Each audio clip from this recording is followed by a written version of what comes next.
Hey guys, this is Mr. Davidson here.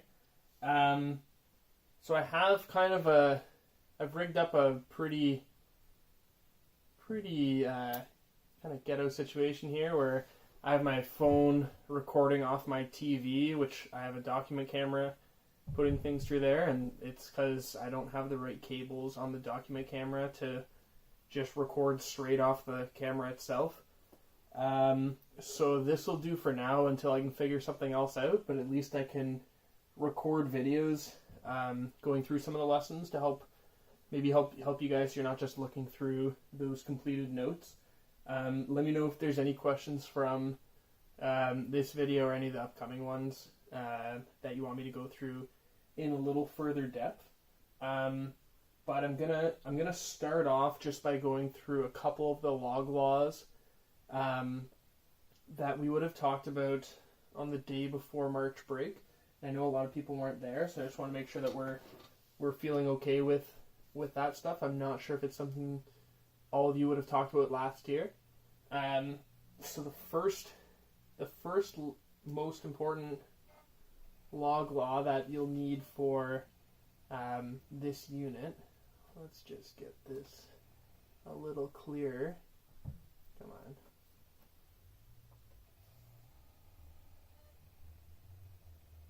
Better. Okay. So first log law is that if you have a base of a logarithm and your argument of the logarithm are the same, that's always going to equal 1. So the example I gave in class would have been log base 3 of 3 equals 1. And that's because the way logs are really set up, if I have log with some base and some argument equals something else, that in exponential form, the form we're a little more comfortable looking at is saying a to the power of c would equal b. So in this question, b to the power of b equals 1. If we rewrite that as a exponential, we have b to the power of 1 equals our argument of our log b. So this b is the base of the logarithm, becomes the base of the exponent. This b was our argument, so that becomes all by itself on the other side of the equal sign. And this is our exponent when we go to exponential form. So this looks a little more familiar. Anything to the power of 1 is always going to give us the same thing. So if these things are the same, we need the exponent to be 1. So that's our first log law we had talked about. We also looked at a very similar case where we have the same base of our logarithm and the same argument, but this time we had an exponent on our argument. So if we turn that into an exponential equation, this is b to the power of something on that other side of the equal sign equals our argument of our logarithm, so b to the power of n.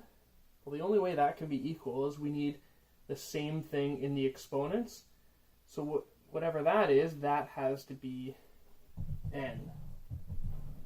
So no matter what numbers we have in a logarithm, if the base of the logarithm is the same as the argument of the logarithm,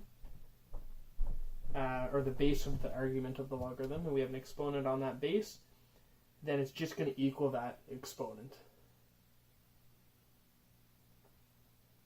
Last but not least, of the three most simple ones that we talked about, or three, I guess, base logarithmic laws, we have, if we have a logarithm now in an exponent, so b to the power of log base b of m, that's going to equal m. This one's a little weirder. So I'm going to we're just going to look at this part here, this b to the m, or sorry, log base b of m. And if we turn that into an exponential form, we would have b to the power of something equals m. So this exponent in our the exponent of this exponential equation, that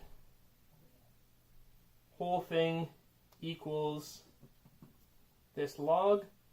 That's telling us b to the power of something equals m. Well, here we have b to the power of something equals m.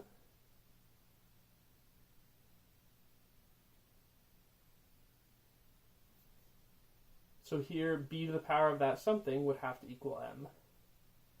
Kind of a roundabout way saying that this can only be true if that exponent is this logarithm. If we actually use numbers, basically if we have a base of it, the exponent, and a logarithm in our exponent with the same base, I guess I should use full numbers. Sorry, so let me just rewrite that. 5 to the power of log base 5 of 8, that has to equal whatever the argument of that logarithm is, so 8. Those are 3 basic logarithmic laws. We went through 2 different lessons that day, so those are from the first lesson of the unit, the first lesson that we had done on Friday, March 13th. The second lesson we did was looking at a couple more different laws. So I'm going to go through those very quickly as well. Product law for logarithms.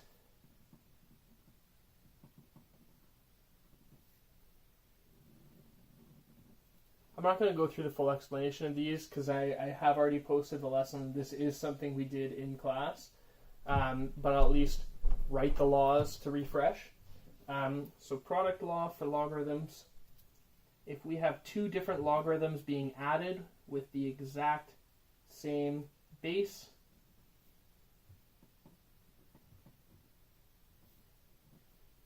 then that can give us one single logarithm with the same base, and now our arguments are going to be multiplied together.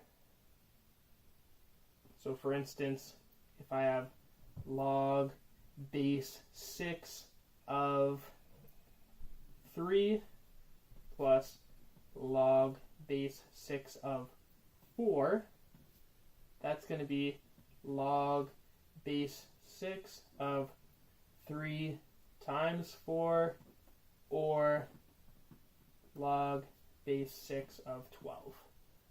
So the 2 arguments are getting multiplied together.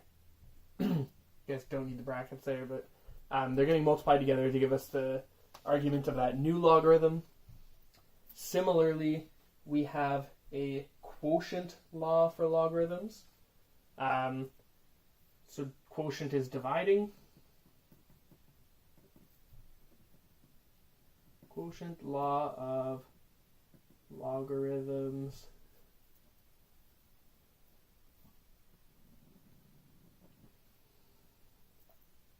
So this time if we subtract 2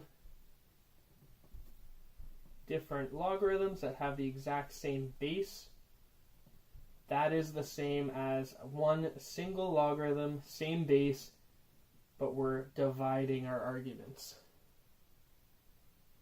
So using, this is our general form, a specific example,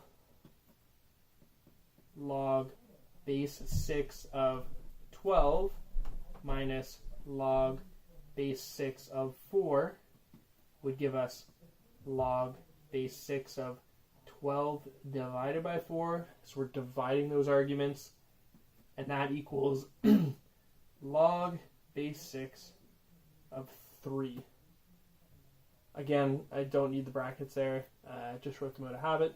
But we're dividing those arguments to create one single logarithm. The last one that we had talked about on Friday before March break is the power law of logarithms.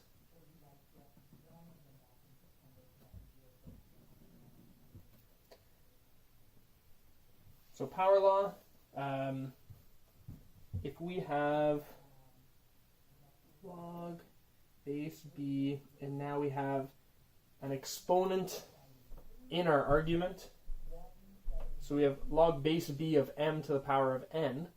This one isn't like one of the first three we looked at where we had the exact same base, so it just equaled the exponent. Now we have two different bases. So we can't quite use that rule. But what we can do is that exponent, this logarithm is the exact same thing as writing n times the logarithm without the exponent.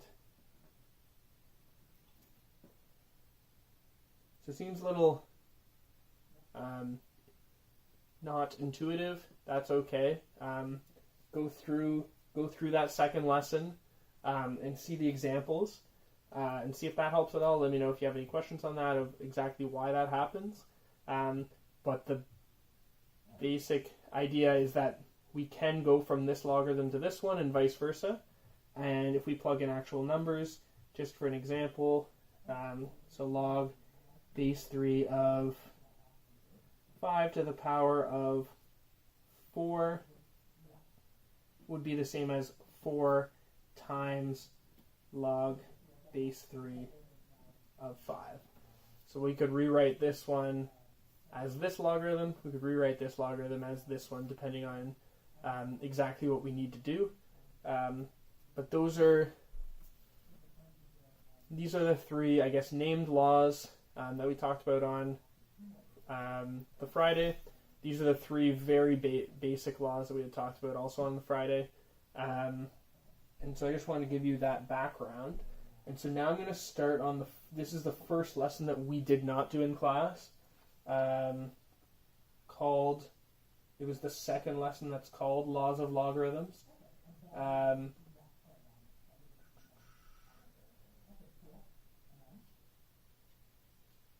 me just bring it up so I can see exactly what I'm trying to do here. So looking at more laws of logarithms continued. So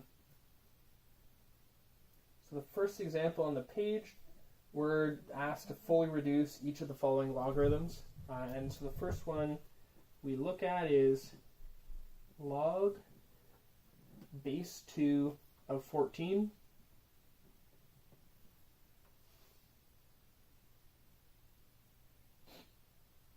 So if we're asked to reduce a logarithm like that, basically we're trying to see what does that equal. What is that logarithm equal to? We can't quite at this point come up with a decimal approximate because we haven't gone through that stuff yet. But we can use kind of those laws that we just talked about, and we can simplify this a little bit. So 14 factors of 14, we have 2 and 7. So we could rewrite that logarithm like that. And then that power rule that we had just discussed allows us to split apart this logarithm. So log base 2 of 2 plus log base 2 of 7.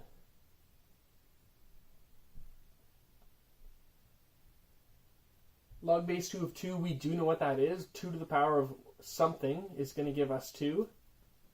2 to the power of 1 gives us 2, so that whole logarithm is just going to equal 1. And then log base 2 of 7, 2 to the power of something gives us 7. Off the top of our head, we could do some trial and error in our calculator, but at this point we haven't quite gone through how to do this. So if we were going to leave it as an exact answer, we would just write 1 plus log base 2 of 7, and that is our exact answer. There's nothing else that we can do to simplify that. And we're going to look in a little bit as to how we can actually do that. But for now, we cannot. Log of 300. We had talked about this in class. if you have a logarithm that doesn't have a base written down, that means that it's base 10. The number system we use when we count is in base 10, so base 10 is kind of the default logarithm that we use. So we can do the same thing. We can split that apart into something that we know is a multiple of 10. So we can rewrite that as 3 times 100. So that'll, using the power law, give us log base 10 of 3 plus log base 10 of 100. Log base 10 of 3, we can't simplify. We don't know what exponent of 10 gives us 3, some decimal. But 10 to the power of 2 gives us 100. So log base 10 of 100 is going to be 2. So this is going to be log base 10 of 3 plus 2. That's our final answer. Nothing else we can do there. Oh, I see there's a typo on the sheet. Next one should be C. C log base 3 of 5 over 9.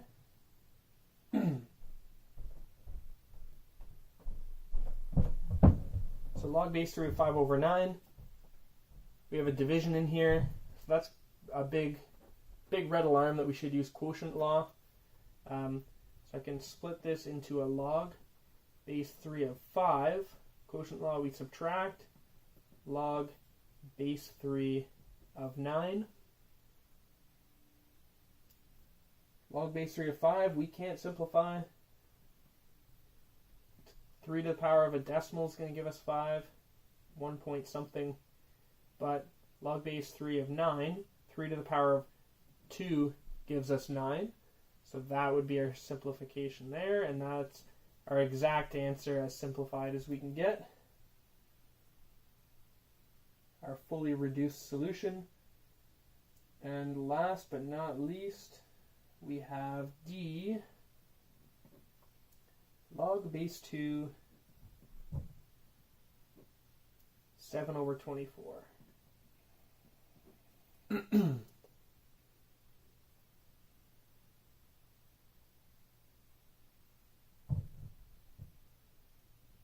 Log base 2 of 7 over 24. We can subtract, use quotient law again. I know in the posted solutions they split it apart into 2 different fractions and they use product law. I'm going to do it in a little bit different way, just so you can kind of see the comparison. Because there are more than one way to do a lot of these. So we're going to split it apart using quotient law and do log base 2 of 7 minus log base 2 of 24. Neither of those arguments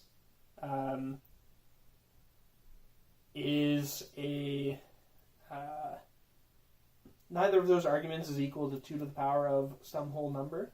So we have to do a little more work. There's nothing we can split the 7 in. 7's a prime number. But 24, we can split that into a 3 and an 8. Because 8 is 2 to the power of 3, so that's useful to us. So if we keep using that product rule on that one now, we're going to get log base 2 of 7 minus log base 2 of 3. And then, yes, it's because its product rule will be a plus, but we have a minus here, so this is also going to be minus log base 2 of 8. Both of these arguments, there's nothing we can do to them, so we just have these two logs being subtracted. Because they're subtracted, we can use quotient law and recombine them into one logarithm. So that would be an example of reducing this, is we're making it a little bit simpler. But this log base 2 of 8, we can turn into a 3 because 2 to the power of 3 gives us 8, and then we get a minus 3 because of that minus sign here. So that's the exact same answer there is in that completed note. That one was just done in a different way. So feel free to compare the two and see if there's one way you like better. Next section is asking to rewrite each expression using power law. So they're telling us they want us to use this power law in particular. So first we have 1/2 log base 4 of 5. So power law was dealing with the exponents in the argument, and it brought that number out in front. So here we have 1/2 out in front, so we can bring that in as the exponent, and we would get log base 4 of 5 to the power of 1/2. And if we have an exponent of 1/2, let's zoom in a little bit here. We have a power of 1/2, that's the same as a square root. So this can be rewritten as log base 4 of the square root of 5.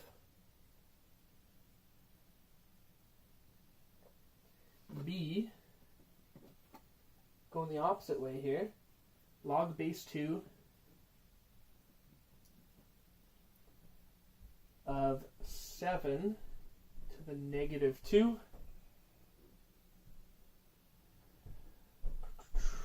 So now we're bringing that exponent out in front. We're doing the opposite. So we get a negative 2 out in front, and we get a log base 2 of 7 as our logarithm.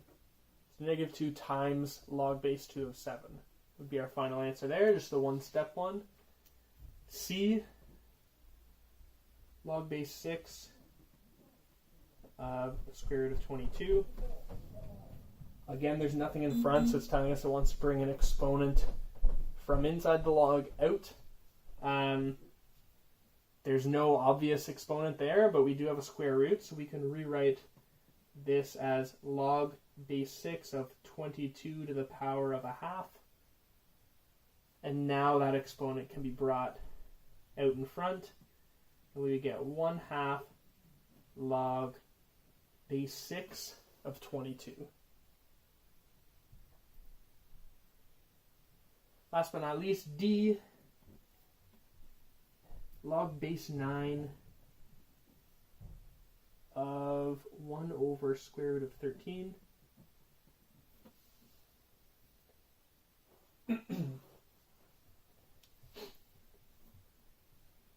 So immediately that square root we know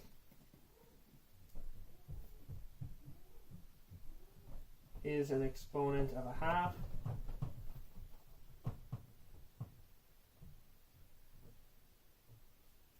And because it's in the denominator of our fraction, we can rewrite that as 13 to the power of negative 1/2. So make sure you remember that when you're flipping from the numerator to denominator or denominator to numerator, that exponent becomes, it's switching signs, where here we're going from a positive to a negative. And now we have an exponent that we can take out in front. So we get negative 1/2 log base 9 of 13. So that's just some examples of going back and forth with the power law, going from it out in front of our logarithm to the exponent and vice versa. Let's see. Express as a single logarithm. Okay, so we're combining logarithms here. Next section.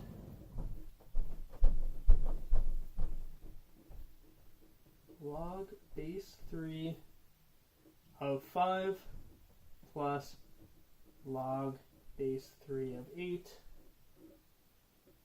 minus log base 3 of 15.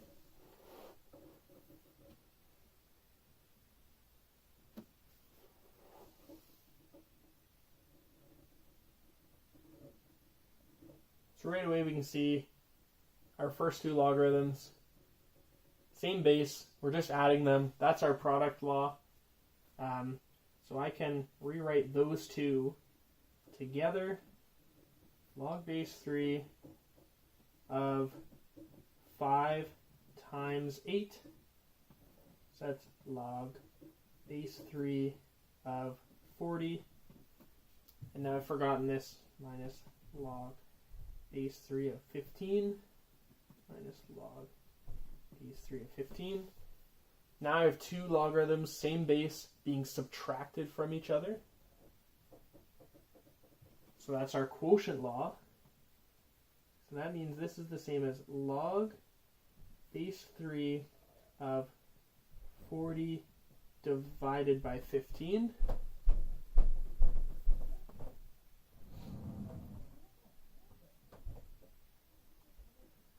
And then, in order to fully reduce this, we want to see if we can simplify this fraction at all. Hear the dog upstairs playing. So 40 over 15. 40 and 15, they both have factors of 5, so we can divide both by 5. And this reduces to 8 over 3. And now this is, our fraction is at least reduced. We can still simplify this a little bit because we have a part of our logarithm. We can get rid of the logarithm. So we can split this back apart. Seems a little counterintuitive. Log base 3 of 8 minus log base 3 of 3.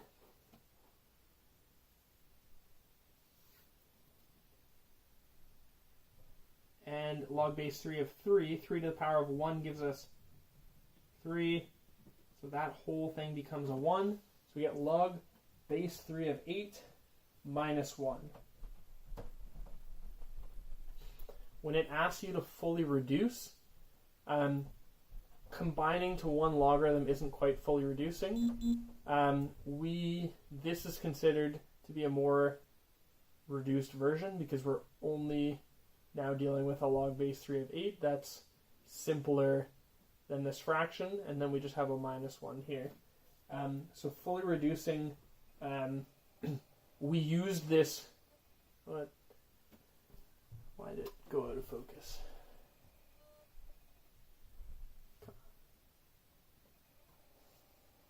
So we used our fraction. Let's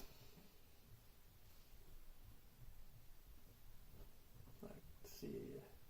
We used our fraction in order to get smaller numbers in our logarithms, but as soon as we did that, we split it back apart in order to try to simplify it. Okay, that's a little better.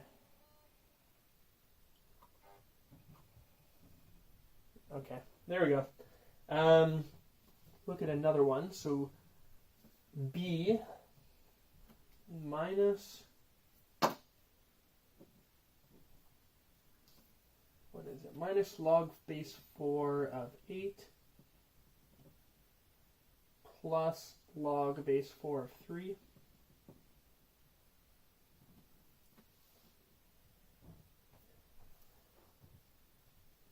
So we can rewrite that and just switch the order, and it becomes a little easier to see our quotient law.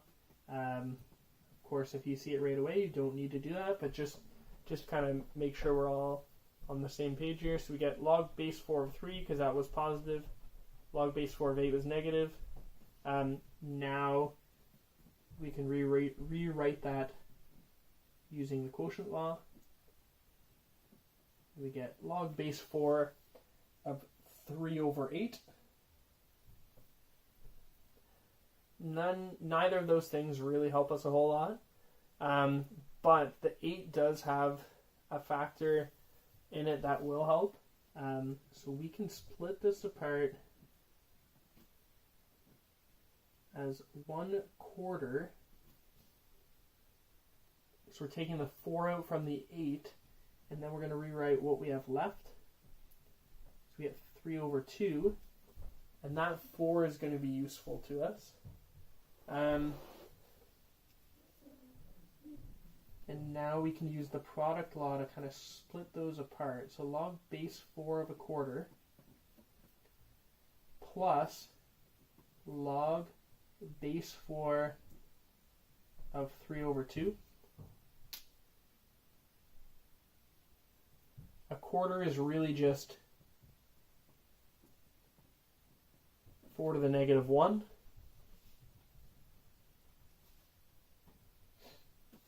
And then there's nothing here that we can really take out that will make it any simpler.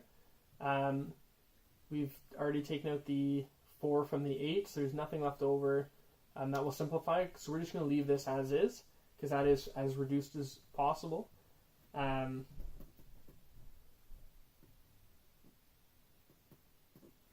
And then log base 4 of 4 to the negative 1.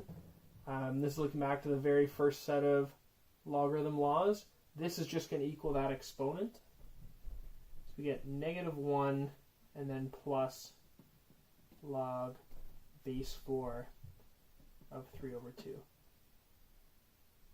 The other way we could do this one is we could take out a 4 immediately from this 8 before we even combine these two. And that makes it a little bit easier, at least in my mind, take out that factor where we don't have to see it in the fraction. But again, either way is fine. This goes back to kind of that one I said there was 2 ways to do it. You can take it out early, or you can take it out once you've combined everything to a single fraction. Either way is okay. We got one more in this section of expressing things as a single logarithm. So we're going to look at C. Half log base 10 a b to the power of 4 minus log base 10 of b.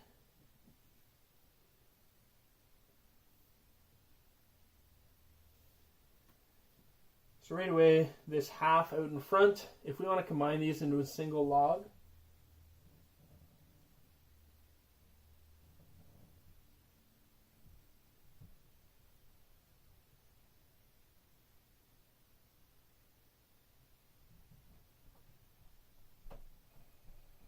sorry, I was just rereading the question. So it says, if it just says express as a single logarithm, you don't have to do those extra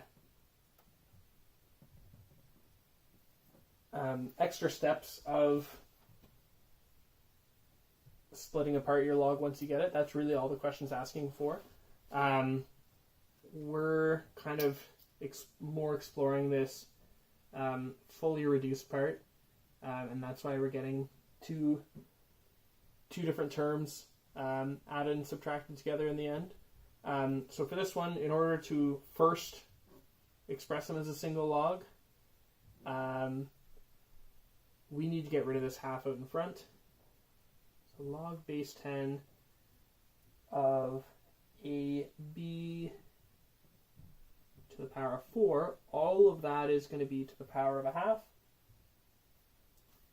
And we're subtracting log base 10 of b. So if we want to apply this exponent to everything in those brackets there using our exponent laws, if you have a term with an exponent to an exponent, we're multiplying those exponents together. This is really a to the power of 1 times a half. We just get a to the half. B to the power of 4 to the power of a half. 4 times a half is 2. So we get b squared. And now we can combine these two together. We're subtracting 2 logs. This is going to be quotient law. So log base 10 of a to the half b squared over b. B squared and a b, we're going to have a b cancel out on the top and bottom. And we get log base 10 of a to the half, or square root of a times b. So you can write it like this. We can write it as a to the power of a half b, b times square root of a. There's a bunch of different ways to write it. But that would be our single logarithm. And then there's nothing we can do with this base 10 and our arguments in order to simplify, so that's completely fine leaving it like that. That would be fully reduced now as well. Now there's a couple examples we're asked to evaluate.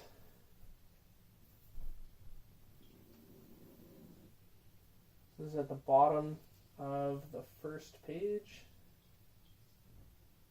Evaluate, we have minus a half log base 10 of 36.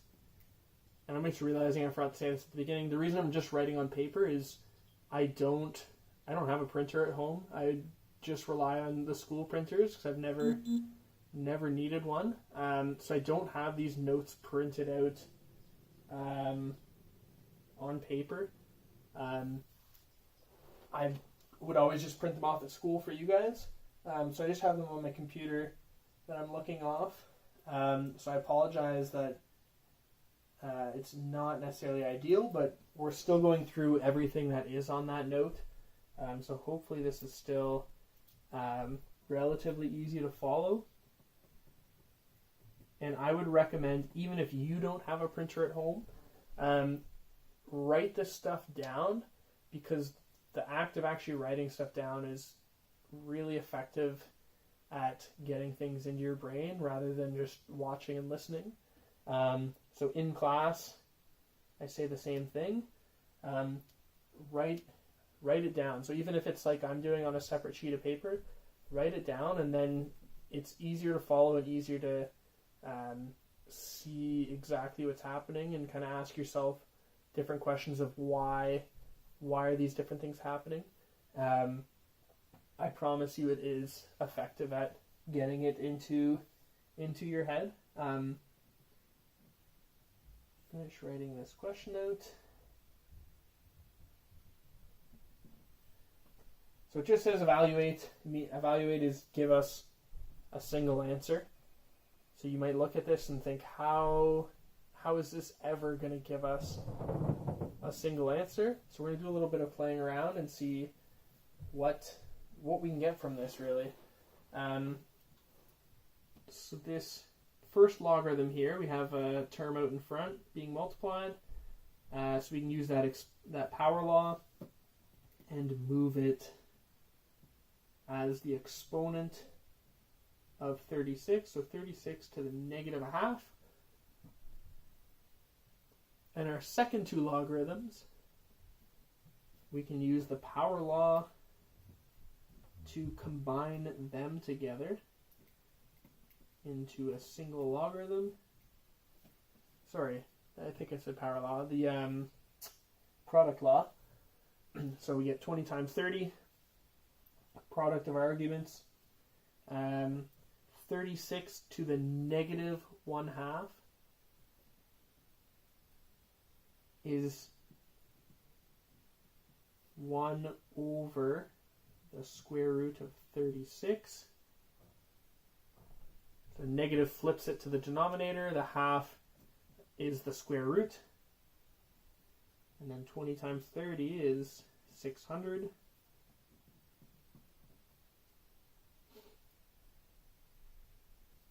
Square root of 36 simplifies to just 1 over 6. And then, let's just write this out, I guess. Do the next step. So now we can use power law again. We're going to combine our two logs into a single log. Multiply 1 over 6 times 600. And so 1 over 6 times 600, that's just going to give us 100. And now we have something that we can actually simplify. So log base 10 of 100. 10 to the power of what gives us 100? 2. So that whole ugly triple log statement in the beginning, that simplifies all the way down to 2. Thank you for log laws. B. Can I fit this here? Log base 4 of 2 times the square root of 32 plus log base 27 of the square root of 3. So we have two different bases in these logs. We cannot combine them into one log using the power law because they have different bases. So we have to worry about these separately. So first thing, log base 4, 2 times root 32. We can rewrite that as 2 times 32 to the 1/2. And similarly, log base 27, square root of 3, is the same as 3 to the power of 1/2. So we're just getting rid of our square roots there.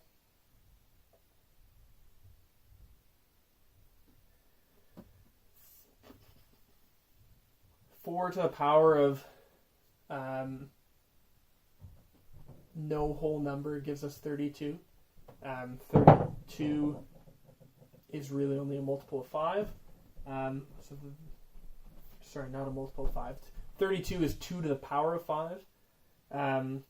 But 4 to the power of 2.5, so there's nothing quite that, I guess we could use that, but we're gonna pretend that we don't just know that off the top of our head. So we're gonna simplify this. Log base 4 of 2 times 32 is the same as 2 to the power of 5, and that was to the power of 1/2. So we rewrite that as so. And now 3, we want to get that to be a base 27 in order to use our log laws. So 3 is the cube root of 27. So that means we can rewrite that as 27 to the 1/3. That equals 3, and then that was to the power of 1/2. So 32 is the same as 2 to the power of 5. 27 to the power of 1 over 3. So the cube root of 27 is the same as 3.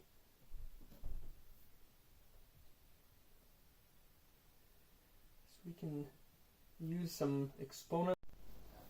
Alright, sorry, so I realized it stopped recording when I was in the middle of this problem, this line here.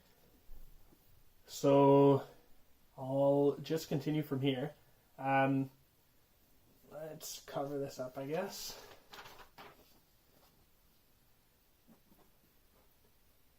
So for this step here, we simplified, we have an exponent to an exponent. So we can multiply those exponents together to give us one single one. So it would be 2 to the power of 5 over 2. Same thing here, exponent to an exponent. 1/3 times 1/2 gives us 1/6.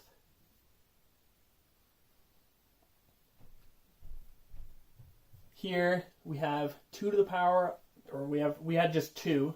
2 times 2 to the power of 5 over 2. So really 2 to the power of 1 times 2 to the power of 5 over 2. When we're multiplying two things with the same base, two exponentials with the same base, we're adding those exponents. So 1 plus 5 over 2, 2 over 2 plus 5 over 2 gives us 7 over 2. And then here, this goes back to one of our early log laws. base of our exponent is the same as the base of the log is the same as the base of the exponent in the argument of the log. If they're the same, it just equals the exponent in the argument, so that whole thing just equals 1 over 6. So we got one of the logs out of the way. Next one, we need to get this 2 to be a 4 in order to do basically the same thing that we did here. So 2 is the same as square root of 4. So 2 is the same as 4 to the power of 1/2, the square root of 4. We can use our exponent rules again, multiply those exponents together, and we get log base 4 of 4 to the power of 7 over 4 plus 1 over 6. Again, we can use this log law. This whole thing is going to equal 7 over 4. So now we have no logs, just fractions. We want to combine them into one fraction. We want to finish the simplification. We want the same denominator. Lowest common multiple is 12. So we're going to put them both over 12. I needed to multiply the top and bottom by 3 on this one. Multiply the top and the bottom by 2 on this one. So we get 21 over 12 plus 2 over 12. Simplifies to 23 over 12. And then I got this far before I realized that it wasn't recording anymore. But this question is asking us to basically rewrite our logarithms. We have no products, no quotients, no powers. This first one, I have a power here, so I can use that power law. Sorry, not a power. I have a product here, so I can use the product law to get rid of that. And we get log base 7 of 5 plus log base 7 of x, because this was 5 times x. And in our second one here, I just started before I had realized log base 2 of m cubed times the square root of n. So we can split that apart into an m cubed and a square root of n. And we'll continue from there. So log base 2 of m cubed, can bring that exponent in front because we didn't want any powers. We get log base 2 of m. And similar here, this is really like a power in disguise because this is the same as log base 2 of n to the half. Then we can bring that exponent out in front and we get 1/2 log base 2 of n. Alright, so I apologize, it happened again. I'm going to try to troubleshoot this a little bit. This is the first time I've gone through it though, and I don't really want to throw away all this recording. So we'll keep going. C log base 8 of the cube root of m over n. We have division here, so that's telling us we can use the quotient law and split it apart. Log base 8 of the cube root of m minus log base 8 of n. And then this cube root of m we can rewrite as m to the power of 1/3, and then we can get rid of that power there by putting it out in front. So we get 1/3 log base 8 of m minus log base 8 of n. So those three are relatively simple. We're just basically using product law, quotient law, and power law to get rid of any products, quotients, or powers within the logarithms. And so then this next section, I'm going to start off by talking about this change of base property for logarithms. So up until now, the only way we could solve a logarithm like this, or evaluate a logarithm like this, is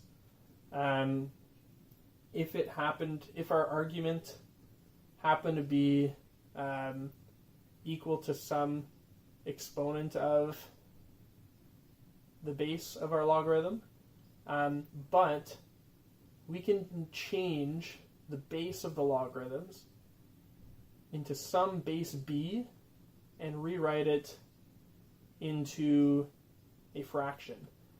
It doesn't, the very convenient thing about this is it doesn't matter what the base of the logarithms is, as long as they're the same for the original argument and base of the logarithm, it works every single time.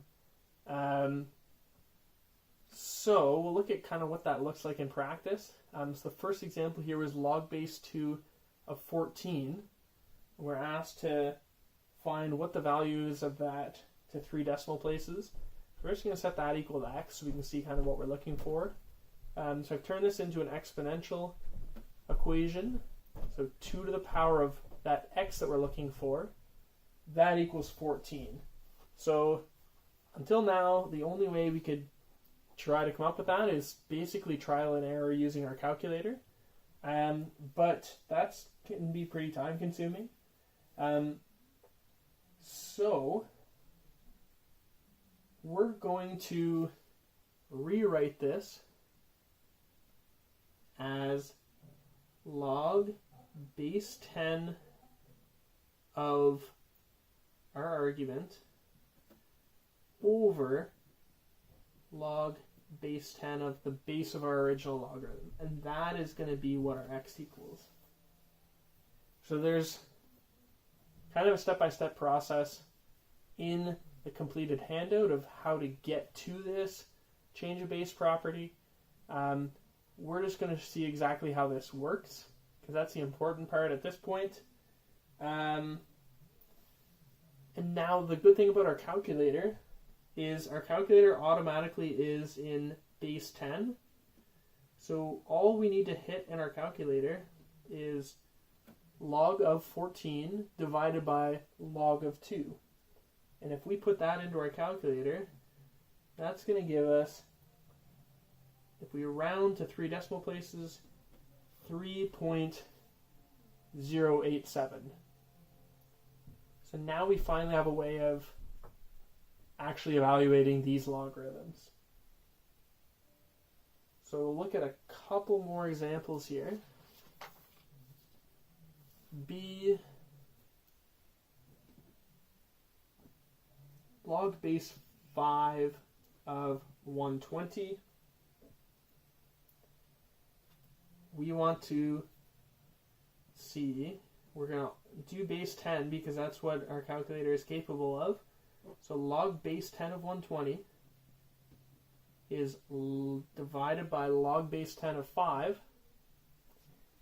We type that in, that is going to give us approximately 2.975, rounded to 3 decimal places. Now we have a way to solve basically, or evaluate basically any logarithm we want. We can do it with decimals, log base 3 of 0.7. All we're going to put in is log of 0.7 divided by log of 3. And that's going to give us negative 0.325. So again, I've now kind of gone ahead of myself a little bit. I believe I was on this one when it cut off again. Basically, we can do this with decimals. We can do it with fractions. We can even do it with decimals inside the fraction. We're just doing the exact same thing. So in example D, our argument is going to come into the top. So log of 3/4 or log of 0.75 divided by log of 4 is going to equal approximately negative 0.208. It's a good chance to try to put some of this stuff in your calculator and make sure you're getting the same answer, to make sure you're comfortable calculating logs. Here, log base 0.5 of 52. Same thing as log base a half of 52. So really we're seeing half to the power of what gives us 52. We're going to do the same thing. Change the base formula. Log of 52 over log of 0.5 gives us approximately negative 5.700. The final 2 questions were asked, change log base 3 of 5 into a logarithmic expression of base 2. So we're going to change that into two things with base 2. Using the change of base formula, because we can change it into any base. Any base is okay. So whether we change it into base 10 or base 2, base 10 is what we've been doing so far, but this is completely fine, and they're still going to be equal to each other. Final question, create a single logarithm from this expression, and then evaluate. So now we're going backwards in our change of base formula. So we're going to, in our change of base formula, this comes from the argument, and this comes from the exponent. So we can work backwards and write this as log base 3 of 81. 81 is really 3 to the power of 4. And because we now know our log rules so well, that whole thing just has to equal 4. So that's the end of the lesson. I know it's kind of segmented a little bit because the video stopped recording somewhat. I'll try to figure out that so that's not happening a bunch, because it's easier to kind of see things as I'm working through it. But I hope that helps. And I'm going to keep putting some of these up as I go and work through some of these lessons now on my own and get actual videos of them recorded. But yeah, let me know if there's anything from here in particular you want me to go slower through. But I hope all is well with everybody, and keep asking questions. Keep letting me know if you have any questions. Have a good day, and goodbye.